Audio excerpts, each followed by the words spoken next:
It took me 9 episodes, but I'm finally ready to say it. Kaiju number 8 is 2024's best new anime, and episode 9 is a perfect example of why that is. To this point, the strength of the characters, the relationships, and the world has completely distracted me from asking some obvious questions. Why is this happening? Where do kaiju come from? Why are attacks becoming more frequent? We don't get an answer to any of those, but it reminds me of how much I want to see more of this because we still know so little about what's going on. This week's opening felt like a disaster movie, with kaiju falling from the sky like meteors. For the first time all season, things truly feel chaotic and dire. There's destruction everywhere. You're hearing screams of victims. This fight is different, but guess what? That's why the Defense Force exists. Everyone is ready in an instant. Kafka immediately recognizes that these Honju are typically kaiju that work alone, which Hoshino concurs with, stating there has to be a leader strong enough to coerce them to work together. And he's right.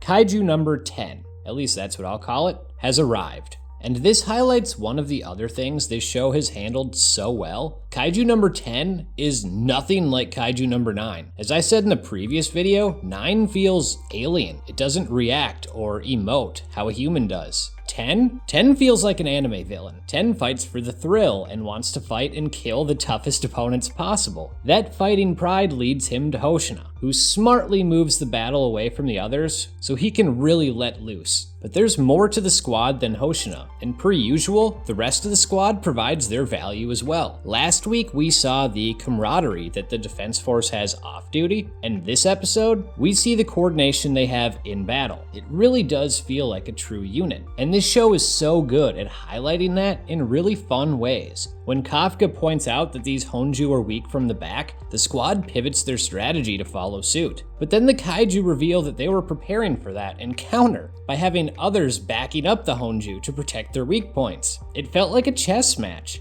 And luckily for the Defense Force, they have the Queen. Shinomiya and her battle axe, her specialized weapon, which has multiple different awesome attack capabilities, is the game changer in this battle. She's able to take down Honju head on, and Ichikawa plays a big role in assisting by grounding foes with his ice rounds. This is a team, and lots of the team shines here. Which takes us back to our biggest star, Hoshina, who looks like he has Kaiju number 10 on the ropes, until a variation of the Godzilla theme starts playing, and we see 10 has a giant form, with a fortitude of 9.0. For the third straight week, we end on a cliffhanger. I cannot wait for episode 10. Shout out to Carlos III, Shadow City, Jeff Long 5831, and Zay 2850 for commenting on last week's video.